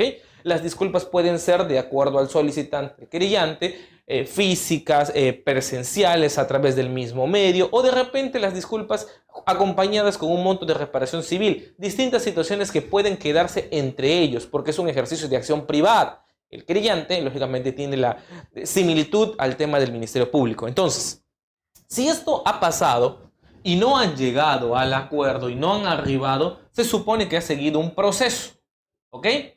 Y este proceso ha terminado en una sentencia condenatoria por delito contra el honor. Y no olvidar que los delitos contra el honor son delitos con unas penas mínimas. Entonces, supongamos que se le ha condenado por el delito de difamación, ¿ok? Difamación al monto a 2 años de pena privativa de libertad, suspendida en su ejecución por 1 año. Y específicamente al pago de 10.000 soles de reparación civil. Reparación civil. Muy bien. Ya en etapa, supongamos que esta resolución ya está consentida. Muy bien. No hay ningún recurso de apelación, ya se está cumpliendo el plazo. Entonces, esta persona tiene suspendida en su ejecución por el plazo de 1 año y tiene 1 año que cumplir las reglas de conducta establecidas y tiene 1 año para pagar los 10.000 soles de reparación civil. Y en el transcurso de eso, ya, lógico, ya se emitió, en el transcurso de eso ya se emitió un pago aparentemente parcial de 3.000 soles, quedando un saldo de 7. Ya pasaron 3 meses. Y automáticamente, como es un titular de acción privada, el condenado pide perdón al agraviado y con el asentimiento o consentimiento de éste puede considerarse que ha aceptado el perdón del ofendido y le exime de reparación civil y automáticamente se extingue la pena en ese sentido. Ojo, no significa que se borran y deja de existir la sentencia condenatoria, no. Significa que ya no va a tener que esperar el plazo de suspensión de la ejecución de 1 año y va a poder iniciar su proceso de rehabilitación inmediatamente. No tiene que esperar el plazo. Distintas situaciones serían que sea condenado, como el caso de Magali Medina, a 10 meses de pena privativa de libertad de carácter efectivo. Un caso interesante es, por ejemplo, si se hubiera aplicado el perdón del ofendido y Magali hubiera estado 10 meses de pena privativa de libertad y se haya otorgado al mes el perdón del ofendido y haya pagado una cantidad, llegando a un acuerdo, lógicamente, entre las partes, un monto de la reparación civil y hubiera otorgado, no tendría por qué haber cumplido sus 10 meses. ¿Por qué? Porque se daría la extinción de la ejecución de la pena en ese sentido. No tendría por qué cumplir sus 10 meses. Sin embargo, nunca se ha dado, lógicamente, porque se ha sentido mucha ofensa con respecto a ese caso. Y obviamente nunca se ha visto específicamente, o es muy poco, que las partes procesales que hayan incurrido en querella al final terminen perdonando, porque lógicamente han tenido mucha situación de rencilla y hay mucho ánimo, injuriando, difamando, calumniando, situaciones de que ya cuando hay una sentencia condenatoria ya priman los intereses particulares, ¿no? Si yo como querellado, obviamente tengo la obligación de pagar 10.000 soles al querellante y ya he perdido, creo que el querellante no va a tener pues las situaciones de otorgarme el perdón y la eximencia de un pago de reparación civil, a menos que sea un fin muy altruista, ¿no? Situaciones que se ven muy poco en nuestra realidad. Ya, doctor, acá hay otra pregunta que nos dicen, No te para que escucho se mucho. puedan eliminar los antecedentes, Ahora sí te escucho. A ver, dime. para que se puedan eliminar los antecedentes para un condenado que salió con pena cumplida y ya pagó su reparación, ¿qué paso sigue para eliminar los antecedentes? El proceso es de rehabilitación, pero no solamente es una rehabilitación porque ya pagó su reparación civil, tiene que cumplir la pena. Tiene que cumplir la pena y cada supuesto es distinto. Depende, ¿el condenado está privado de libertad o está con pena suspendida? Eso hay que verlo. Si está privado de libertad, tiene que acogerse a un beneficio penitenciario, obviamente. Y para poder acogerse a un beneficio penitenciario es mínimo el pago del 10% de la reparación civil, si está privado de su libertad. Si no está privado de su libertad, lógicamente tiene que completar el pago de la reparación civil, porque el pago de la reparación civil es una regla de conducta. y una regla de conducta, el incumplimiento puede ocasionar la revocatoria. Muchas veces, y hay que tocar ese tema con respecto a la extinción de la pena, muchas veces las personas no entienden que cuando te condenan una pena privativa de libertad por X años, ¿ya? Y te establecen un plazo de suspensión de la ejecución de la pena, cuyo plazo no puede pasar de 1 a 3 años, el plazo de suspensión de la ejecución está relacionada al tiempo que se te otorga para cumplir tus reglas de conducta. Les voy a contar un caso interesante. Tuve una vez una situación de omisión a la asistencia familiar. Generalmente cuando hay un caso de omisión a la asistencia familiar se le condena, por ejemplo, a 3 años y se le suspende por 1 año. ¿Ok? Por 1 año. ¿Por qué por 1 año? Porque va a firmar por 1 año y aparte va a pagar los 5.000 soles o 6.000 soles o 10.000 soles que debe de devengados. Pero en este caso, les comento, se condenó a una persona por omisión a la asistencia familiar por 1 año. Y se le puso un periodo de suspensión de ejecución por 3 años. La pena, si se le revocaba, era 1 año en la cárcel. Pero el periodo de suspensión era por 3 años. ¿Y por qué por 3 años? Porque el plazo, el monto de devengados que tenía eran 150.000 soles. Debía varios años. Obviamente 150.000 soles no podía pagarlo en 1 año. Entonces tenía que tenerle un plazo de suspensión mayor para que se evite la revocatoria. ¿Ok? 3 años. Entonces se le dio el plazo de 3 años y en 3 años para que pueda cumplir, para que no pueda revocarse. Bajo esta circunstancia, obviamente se podría revocar, y si se revocaba, el plazo de suspensión de extinción de la pena corría a partir de su revocatoria. O caso contrario, si no cobraba la persona hasta los 150.000 soles antes de los 3 años, perdía ese derecho.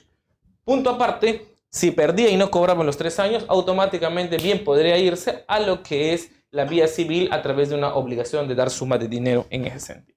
No pierde el derecho de cobrarlo, pero obviamente ya no con una sanción punitiva, revocando la pena, sino necesariamente esa sentencia condenatoria se vuelve un título valor que pueda ser cobrado en la vía civil en ese extremo.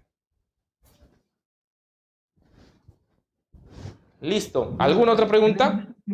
Sí, tenemos otra consulta que nos están formulando y nos dice lo siguiente. Doctor, ¿qué diferencias existen entre extinción de la acción penal y extinción de la pena? Ya. A ver. Extinción de la acción penal y extinción de la pena. Ya lo dijimos Sí. al inicio. También, disculpe que le corte, doctor, también nos dicen de exención de la pena. ¿En qué supuesto se da también? A ver, la excepción de la pena. Estamos hablando de la exención de la pena. Exención. El artículo 68. Ujú. Esa es otra cosa. A ver. Ya.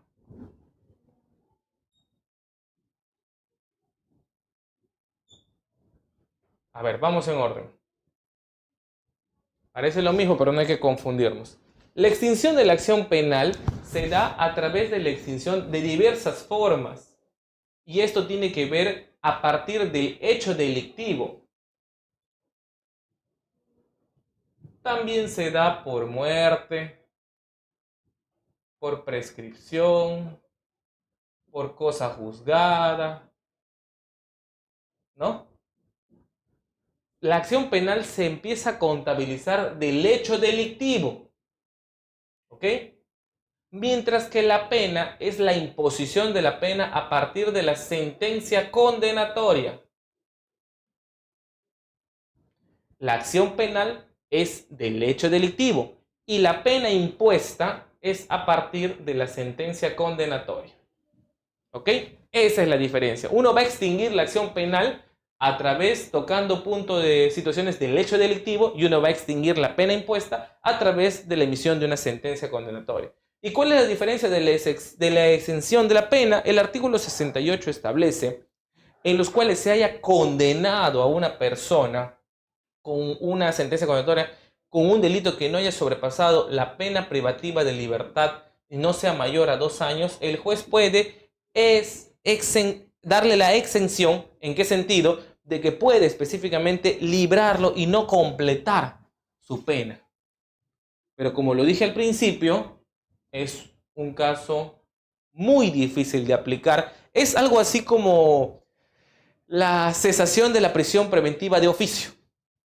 que existe en el código y exige que lógicamente los juzgados de prisión preparatoria cada cierto tiempo revisen las prisiones preventivas y lógicamente a razón de los cambios ellos empiecen a emitir las cesaciones de prisión preventiva de oficio, que hasta el momento nunca he encontrado ninguna sentencia. Es algo así. El artículo 68 de la exención de la pena es una figura jurídica que es permitido pero que casi nunca se hace. ¿Por qué? Porque el juez generalmente siempre condena y espera la ejecución de la pena en ese sentido, ¿no? Porque indica que la responsabilidad de la gente fue mínima y en algunas de las situaciones no se da esa condición y nunca he visto que se ha aplicado, pero está ahí. Es el código y hay que analizarlo y respetarlo.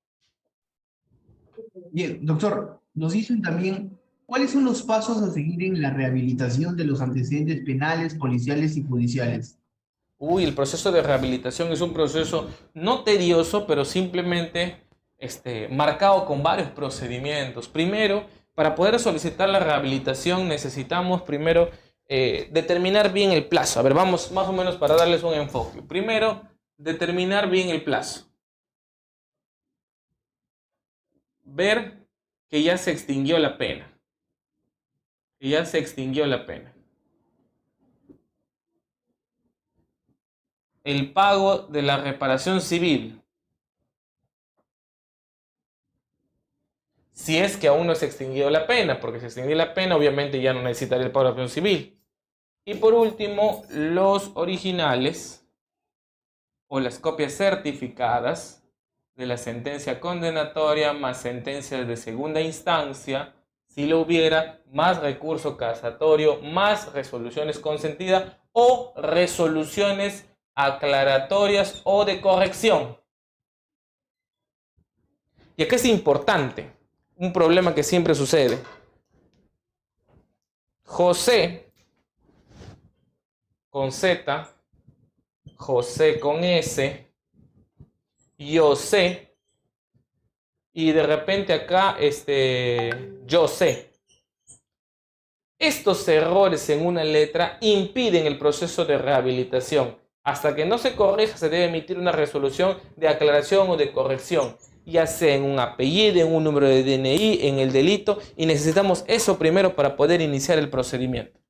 Ahora, se entiende que el proceso de rehabilitación es automático en varios de los delitos una vez terminado, sin embargo, generalmente es solicitado a razón de las partes procesales que obviamente se sienten afectadas y quieren pues, rehabilitarse en el proceso.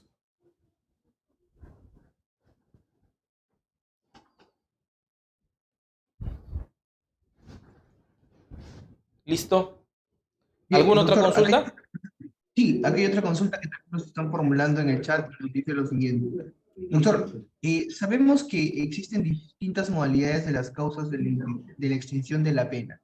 A propósito de eso, una cosa son las causas y otra cosa son las causales que se pueden ejecutar de la misma forma. ¿Qué tipo de causales se podrían brindar en la extinción de la pena? Solamente existen causas, no existen causales. Solo hay causas de extinción de la pena. El código nos ha delimitado específicamente lo siguiente. En su artículo 85, extinción de la ejecución de la pena, casos. La ejecución de la pena se extingue en los siguientes casos. Estas son las causas. Muerte del condenado, amnistía, indulto, prescripción, cumplimiento de la pena, excepción de la pena y perdón del ofendido en los delitos de acción privada. No hay causales. Todos son causas. O es una cosa de semántica. Causas o causales es exactamente lo mismo. No existen dos tipos de situaciones distintas. Es exactamente lo mismo. Bien, doctor, aquí hay otra pregunta muy interesante que nos dicen, ¿cómo se ejecuta la sentencia que declara prescrito el delito e impone reparación civil?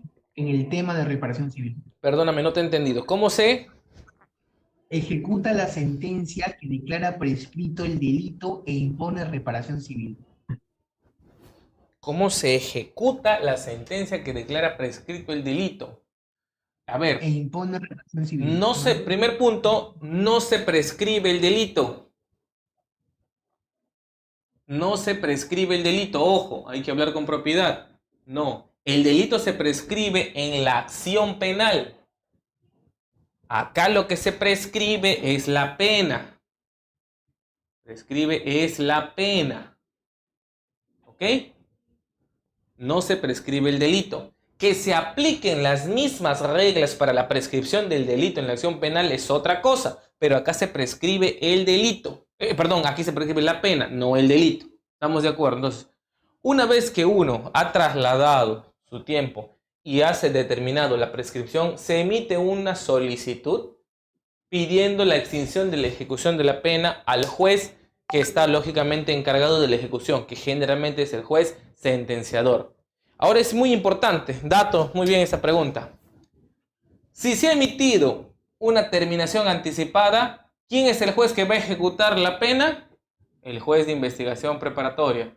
Si se ha emitido una conclusión anticipada, ¿quién va a ser? El juez unipersonal o el colegiado. Si se ha emitido una sentencia condenatoria, ¿ok? Una sentencia condenatoria en primera instancia, el juez unipersonal o el colegiado. Así sea, también una sentencia condenatoria en segunda instancia y se ha revocado, porque ahora tenemos la condena del absuelto, no se olviden, en segunda instancia, igualmente se ejecuta a través del juzgado unipersonal o el colegiado.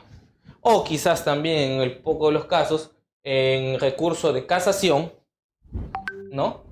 Igualmente, también, si la casación emite una sentencia condenatoria, también se va a ejecutar el juzgado unipersonal o el colegiado.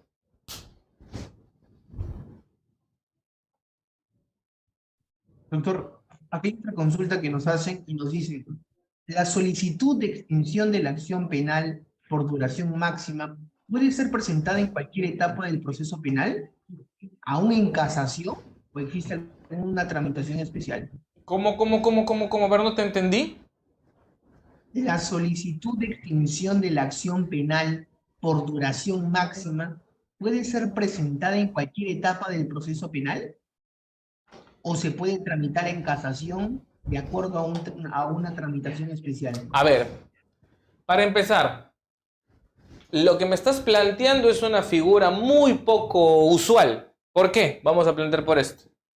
Para que una sentencia condenatoria pase de primera instancia a segunda instancia y luego a una casación, no se olviden que debe superar 6 años de pena privativa. Debe ser interpuesta por una casación de 6 años de pena privativa de libertad mayor.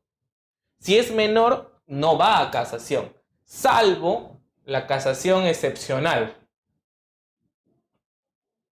para establecimiento de doctrina jurisprudencial relevante, que no es todos los casos y la mayoría no. ¿Ok? Entonces, bajo esa premisa, generalmente es una pena privativa no mayor de 6 años. Entonces, la pregunta es, ¿qué pasa si estoy en pleno trámite, primera, segunda instancia, recurso de casación, y han pasado 10 años? Y mi pena y el delito con el cual se me impuso tiene una pena mayor a 4, más 2, más 1, 6, 7 años. ¿Ok? Y ya estoy condenado supuestamente, pero no hay que olvidar que para poder tramitar esta situación, ¿qué es lo que necesitamos? Una sentencia condenatoria de carácter firme. Y mientras estés en recurso de casación, no hay carácter firme. Por consiguiente, no empieza a contabilizar estos 7 años. Si tu idea es incluir en la extinción de la ejecución de la pena, te recomiendo no apelar y no ir en casación, esconderte el tiempo que necesitas y esperar el plazo para solicitar la extensión de la ejecución.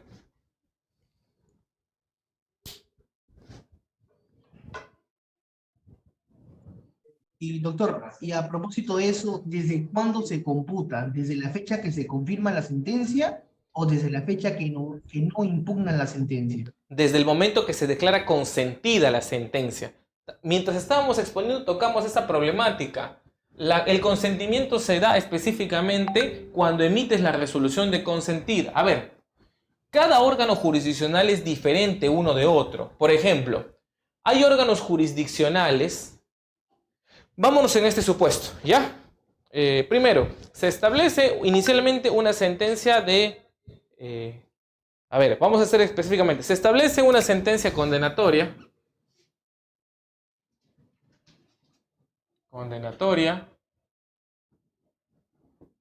Se establece una conclusión anticipada.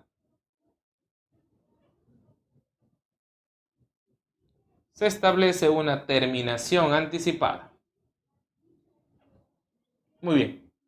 En el primer supuesto, una sentencia condenatoria es apelada y llega hasta segunda instancia. Si se apela y llega a segunda instancia, recién después que resuelva y no vaya en recurso de casación, recién es ahí donde tendré la condición de consentida. Tendré que regresar a la primera instancia y ahí obtendré la condición de consentida. Antes no. En el ejemplo inicial que nos daba un estudiante, un usuario que estaba conectado, nos indicaba que estaba en casación a través de un recurso de queja. Este recurso de queja le hizo extender 3 años más y él no sabía si estos 3 años podrían contabilizarse para el plazo de extinción de la ejecución de la pena. Muy bien. Entonces, lo que determinamos es que no podría contabilizarse porque aún no tenía la condición de consentida, pero podía usar el criterio interpretativo de que como había sido declarada la casación infundada y la queja no era una instancia más, automáticamente ya tendría el consentido a partir de la casación infundada. Pero dependería ver si es que este órgano funcional habría emitido la resolución que declara consentida en este extremo. Con respecto a la conclusión anticipada, se supone que hay una conclusión anticipada entre las partes procesales. El procesado, que se vuelve condenado, la fiscalía y el actor civil si lo hubiera. Entonces, si hay una unión entre los tres, la conclusión anticipada automáticamente se consiente y queda ahí. Entonces, es a partir de este consentimiento y la propia emisión donde va a quedar específicamente este punto. Y en el caso de una terminación anticipada de igual naturaleza, a partir de esto en el JIP, juzgado de admisión preparatorio, también se declara consentido. Y los plazos para cualquier situación de esta naturaleza empiezan a partir de esta fecha.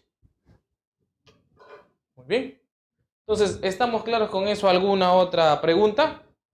Doctor, acá uno de los usuarios también nos consulta lo siguiente. Doctor, desde su experiencia, ¿nos podría puntualizar un caso práctico de extinción de la pena que haya llevado a su estudio para poder tener datos referenciales de cómo poder llevar un proceso penal? Lo que Obviamente, sucede es que el datos. proceso de extinción de la pena por prescripción por la cual se ha tocado casos con delitos y con penas muy altas, en las cuales las penas privativas de libertad superan casi los 20 años, 10 años, y entendiéndose 20 más 10 serían 30, más un año serían 31 años. 10 más 5 más 1 estaríamos hablando de casi 16 años. Entonces no hay que olvidar que el nuevo Código Procesal Penal tiene apenas una vigencia de casi 17 años. Entonces en estas penas casi no se dan esas situaciones, porque a eso le tienes que sumar el momento de que esté consentido. Pero como les digo, hemos tocado y toquemos un caso práctico con respecto a un ilícito básico, que es el ilícito de homicidio culposo. ¿Ok? El ilícito de homicidio culposo que vamos a poner en una fecha. Se haya sentenciado una persona homicidio culposo a el 1 de febrero del 2020. Muy bien. Se interpuso un recurso de apelación, el cual fue resuelto por la segunda instancia el 5 de febrero del 2021. ¿Ok? Han transcurrido un año. Y recién acá en segunda instancia se consiente, porque se declaró infundado el recurso de apelación. Muy bien. ¿A cuánto le interpusieron la pena? La pena que se interpuso específicamente fue 1 año de pena privativa de libertad con carácter suspendida en su ejecución. ¿Ok? De 1 año.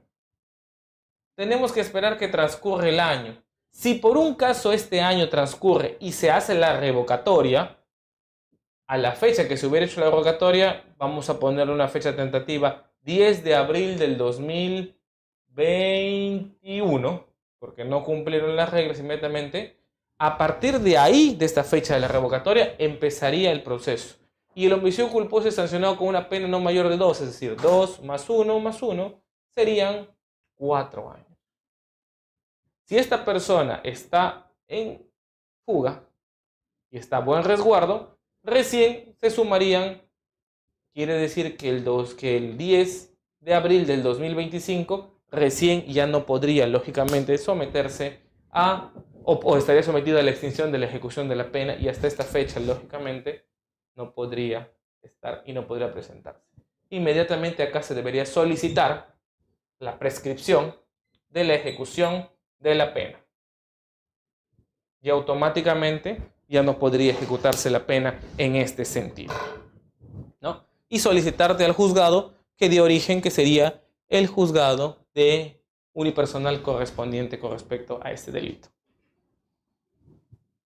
¿Correcto? ¿Alguna otra pregunta? Sí, doctor, nos hace la consulta un colega y nos dice, doctor, ¿qué es la excepción de improcedencia de acción al momento de poder ejercerla?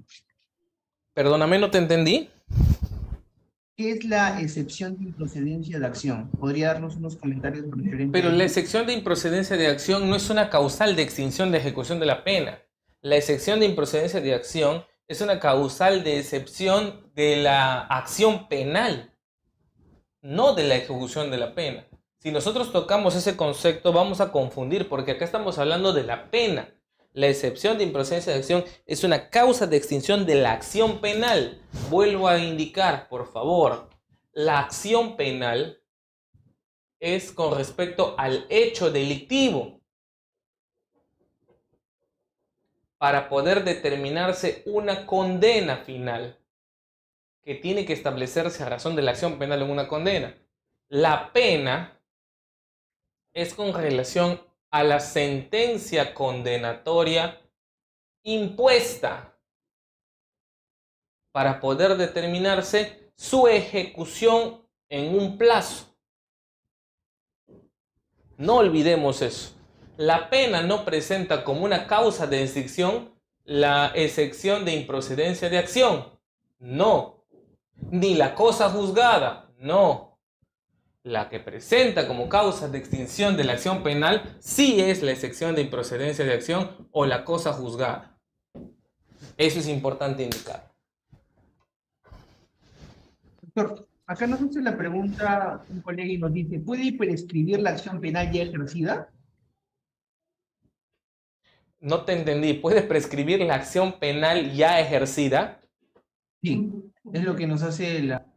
Necesitaría una... A ver, no te entiendo esa pregunta. La acción penal ya ejercida, ¿cómo prescribiría? La acción penal prescribe también.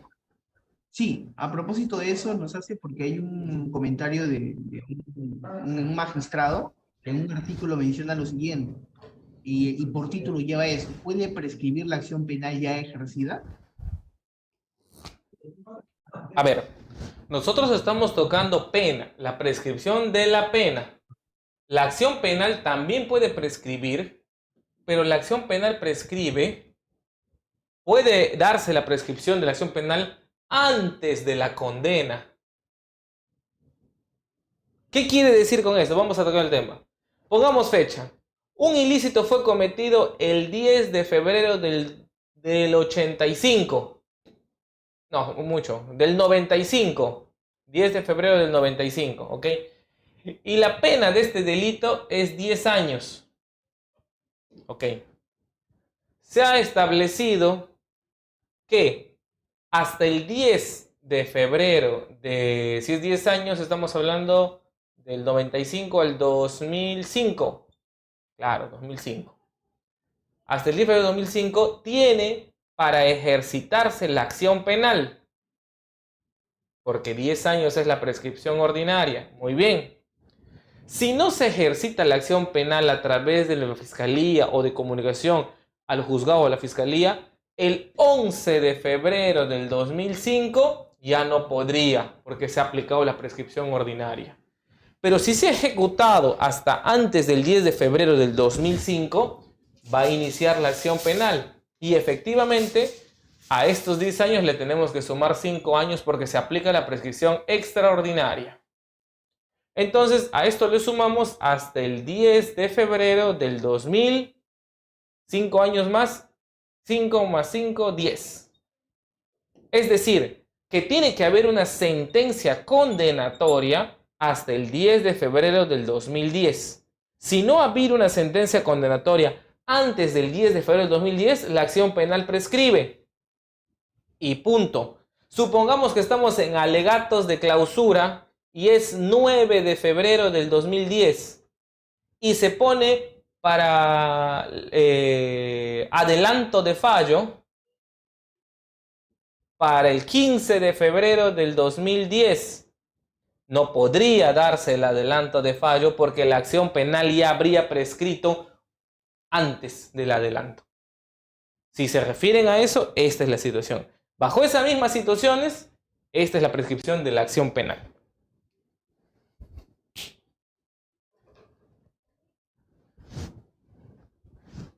Viendo, ya tenemos la última que nos están formulando y parece que es un caso práctico al momento de poder ejecutarse. Doctor, buenas noches. Tengo un familiar que lo capturaron el 3 de marzo del 2017. A ver, un segundo, por favor. Vamos a bajar la pizarra para poder, si es un caso práctico, para seguirnos y poder explicar. A ver, ya, vamos. ¿Me dice? Nos dice, tengo un familiar que lo capturaron el 3 de marzo del 2017 y él aceptó los cargos por el delito de tentativa de extorsión. El 3 de marzo del 2017. Sí, y aceptó los cargos por el delito de tentativa de extorsión. Ya. Y por aceptar los cargos le dieron el beneficio hasta que pueda salir la lectura de sentencia, que fue el 31 de octubre del 2017. Ya. Lo que nos comenta es que su familiar no se presentó ese día, pero el juez decretó una condena de 36 meses de prisión preventiva. Ya. Él nos manifiesta que está esperando el plazo de 5 años para que prescriba, porque según lo que le comentó su abogado, es el plazo correspondiente. ¿Es cierto eso? Ya. Para empezar, están consultando prescripción de la acción penal, no de la pena, porque hablamos de una perspectiva. A ver, pero igual vamos a dilucidar su pregunta. Marcelo, discúlpame que te pida, ¿puedes darme la extorsión? ¿Cuál es la pena máxima? Ya. De la pena de... La pena de extorsión. Ujú.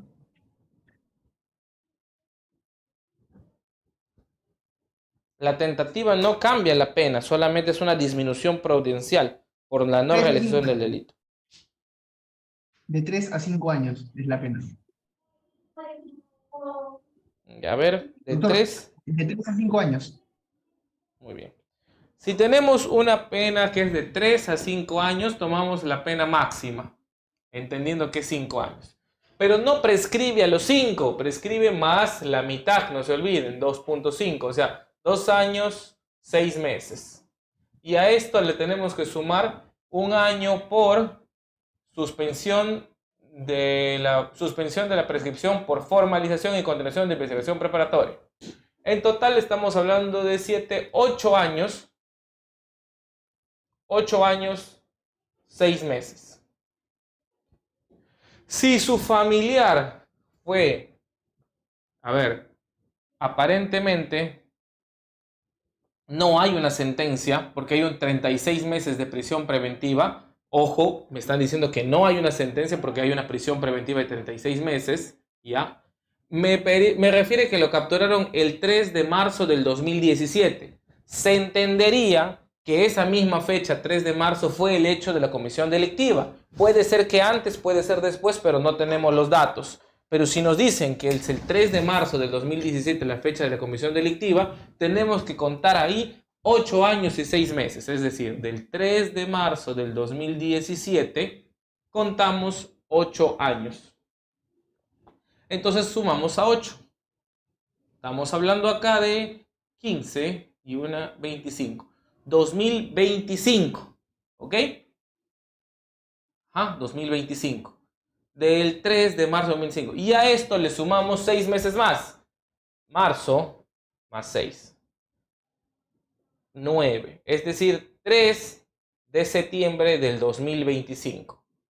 3 de septiembre del 2025. Si esta persona no es condenada, no se emite condena, ¿ah? No se emite condena. Hasta el 3 de septiembre del 2025, su pena prescribiría y no habría condena. Pero hay que ser muy descuidado en el sistema de justicia para no condenarlo hasta el 2025. Estamos en 2023. Entendería que hasta el momento, si no tiene condena, obviamente pues se debe estar en un proceso de investigación preparatoria, pero ya habrían volado todos los plazos en demasía, o estarán en control de acusación, o juicios orales quebrados, desconozco. Pero si no existe una condena hasta el 3 de septiembre del 2025, automáticamente la pena prescribiría en la acción penal, no en la pena. ¿Estamos claros? Sí, doctor. Sí, sí, correcto, doctor. Bien, doctor, estoy revisando el chat y esas han sido todas las preguntas que nos han formulado hasta el momento. Le agradecemos su participación dentro del presente diplomado de Derecho Penal Parte General que está organizando Juris.p. De igual forma, le deseamos los mejores éxitos